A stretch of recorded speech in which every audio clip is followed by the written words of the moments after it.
محبت جو اللہ تعالیٰ کی عطا ہے، اس کی حفاظت اور پرورش کیسے ہونی چاہیے؟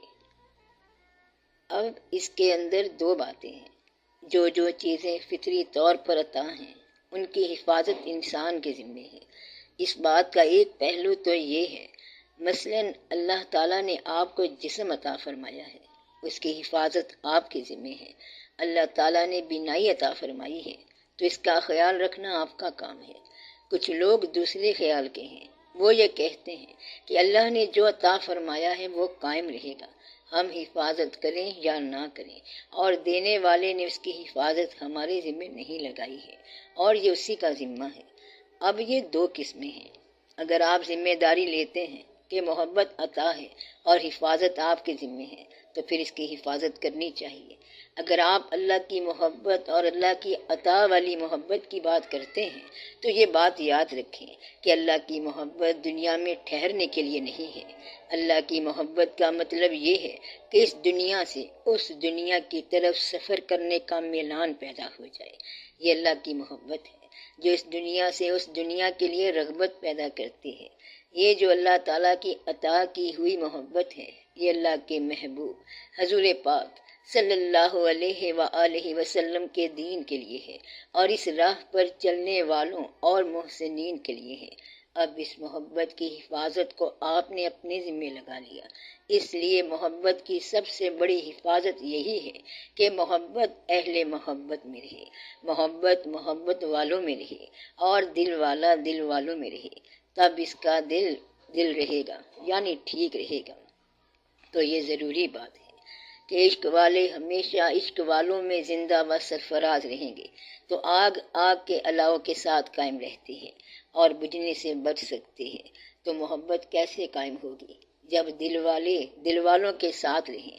محبت والا کسی اور محبت والے کو تلاش بیگانگی اچھی رفیق راہ منزل سے، ٹھہر جا اے شرر، ہم بھی تو آخر مٹنے والے ہیں، آپ سب مٹنے والے ہیں۔ ایک جیسے خیال والے اگر ہم سفر ہو جائیں تو سفر بہتر کٹے گا۔ اس کا دوسرا طریقہ یہ ہے کہ آپ کو اس دین کی لگن میں جو لگن ملی ہے، آپ اس کی حفاظت کریں۔ دین میں محبت کے طور پر سر دھڑ کی بازی لگا دیں۔ حالانکہ بالکل آسان سی بات ہے کہ وقت پر نماز آتی ہے اور وقت پر نماز چلی جاتی ہے، پھر دوسرا وقت آ جاتا ہے، مگر یہ بھی جہاد کی صورت میں شروع کرو۔ اگر یہ عمل کوئی نہیں روک رہا تو پھر تو بڑی آسان سی چیز ہے۔ اگر آپ کو نماز سے کوئی روک رہا ہے اور جب آپ اسے جھٹک دیتے ہو تو پھر نماز بڑی اچیومنٹ ہو جاتی ہے۔ مثلاً آپ بیٹھے تھے اور آپ کے کچھ مہمان آ گئے، مگر نماز کا ٹائم ہو گیا، تو اگر آپ نے انہیں کہہ دیا کہ آپ برائے مہربانی چلے جائیں تو یہ ایک اچیومنٹ ہے۔ یہ کہنا بڑا مشکل ہے۔ مثلاً آپ کے ہاں جب مہمان ان لاس میں سے ہوں، بیٹی کے ان لاس ہوں یا بیٹے کے ان لاس ہوں، اگر آپ نے ان لاس کی محبت کو دین کے تحفظ میں لگایا تو یہ بڑی بات ہے۔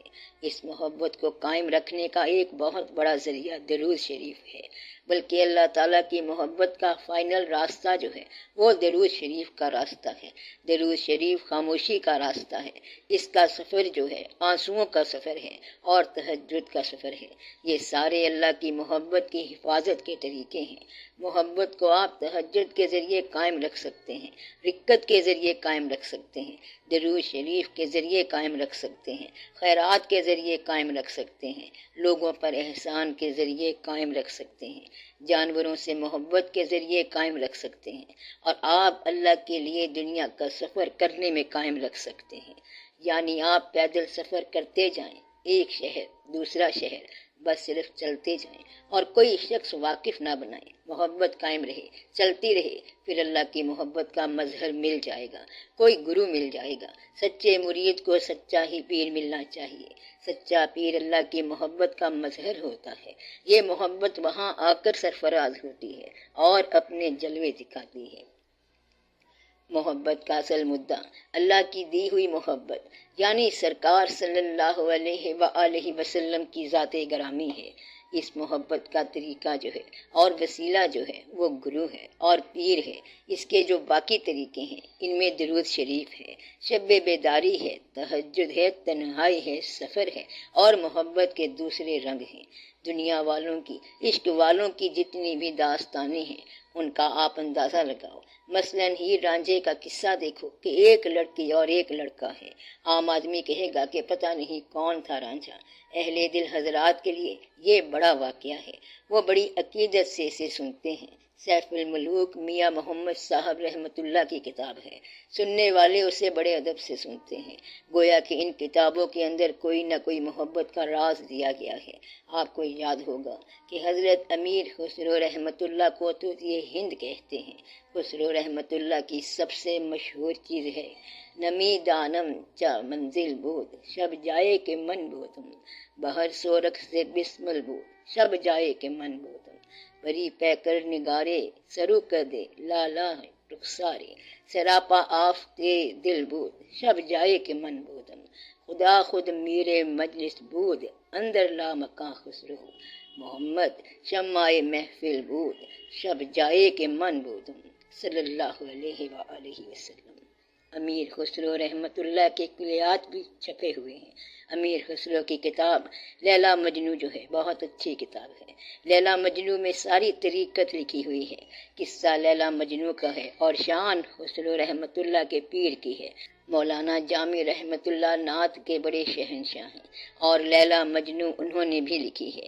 لیلا مجنو تو لڑکی اور لڑکے کا قصہ ہے، لیکن نعت والوں نے یہ کیوں لکھا آپ پڑھو گے تو آپ کو پتہ چلے گا۔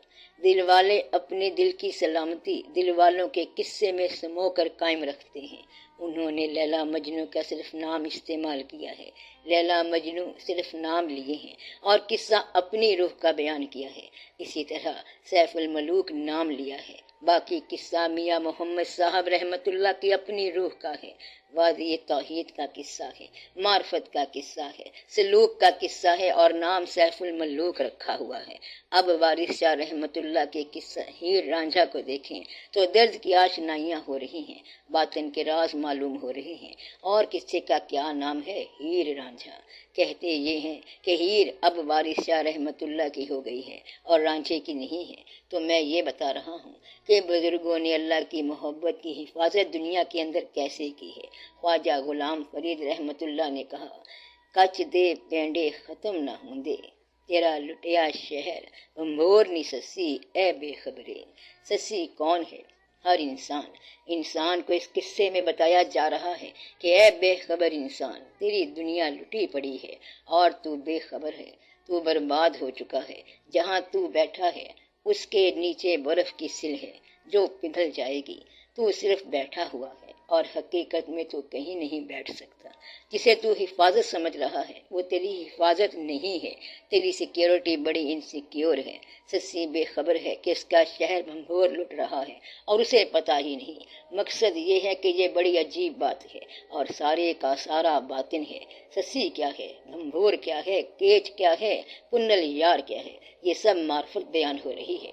خواجہ فرید رحمۃ اللہ فرماتے ہیں کہ اتھاں میں مٹھڑی نت جان بلب، او خوش وسطہ بچ ملک عرب، یعنی میں یہاں اپنے گھر میں جان بلب ہوں اور ہمارے آقا صلی اللہ علیہ وآلہ وسلم عرب کے ملک میں خوش ہیں۔ یہ ہے محبت قائم کرنے کا طریقہ۔ تو کنل یار کون ہے؟ خواجہ فرید رحمۃ اللہ سسی پنوں کی ایک اسی پرانی لوک کہانی میں اپنا درد بیان کر گئے۔ یہ کمال ہے ان بزرگوں کا، قصہ وہاں سے لے لیا اور درد اپنا دے دیا۔ ہیر رانجھا ایک واقعہ ہے اور عرفان کس کا ہے؟ وارث شاہ رحمۃ اللہ کا۔ سیف الملوک کا ایک واقعہ ہے اور عرفان کس کا ہے؟ میاں محمد بخش رحمۃ اللہ کا۔ سسی پنو کس کا واقعہ ہے؟ سسی کا اپنا واقعہ ہے اور وہ بیچاری ریت میں مرتی رہی لیکن بیان کر دیا خواجہ غلام فرید رحمۃ اللہ نے۔ سوہنی مہیوال کا گھڑا بھی تو بہت مشہور ہے۔ کچا گھڑا کیا کام کر رہا ہے؟ گھڑا کچا تھا مگر رنگ پکا دکھا دیا۔ تو کچے جو ہیں وہ تاریخ میں پکے مقامات حاصل کر گئے۔ یہ بات میں نے کی ہے اور اس بات کا مصنف میں ہوں۔ یہ بات یاد رکھنا، یہ بڑی بات ہے۔ اس کے اندر حقیقت کیا ہے؟ یہ جتنے بھی بزرگ ہیں ہیں، یہ سب اللہ کی محبت کو قائم کرنے کی باتیں کر گئے ہیں۔ اگر آپ گجرات کے علاقے میں قوالی سنائیں تو لوگ یہاں بھی روتے ہیں۔ ادھر خواجہ فرید رحمت اللہ کے علاقے میں کوٹ مٹھن اور چاچڑا شریف جاؤ تو وہاں محبت کا اثر اتنا ہے کہ آپ اندازہ نہیں کر سکتے۔ اللہ تعالیٰ کی طرف سے اتنے لوگ آئے آپ کی اصلاح کے لیے۔ یہ سارے صاحبان محبت ہیں، سارے اہل دل ہیں، انہی کے ذریعے یہ کام ہو سکتا تھا۔ دل کی بات اتنی سی تھی۔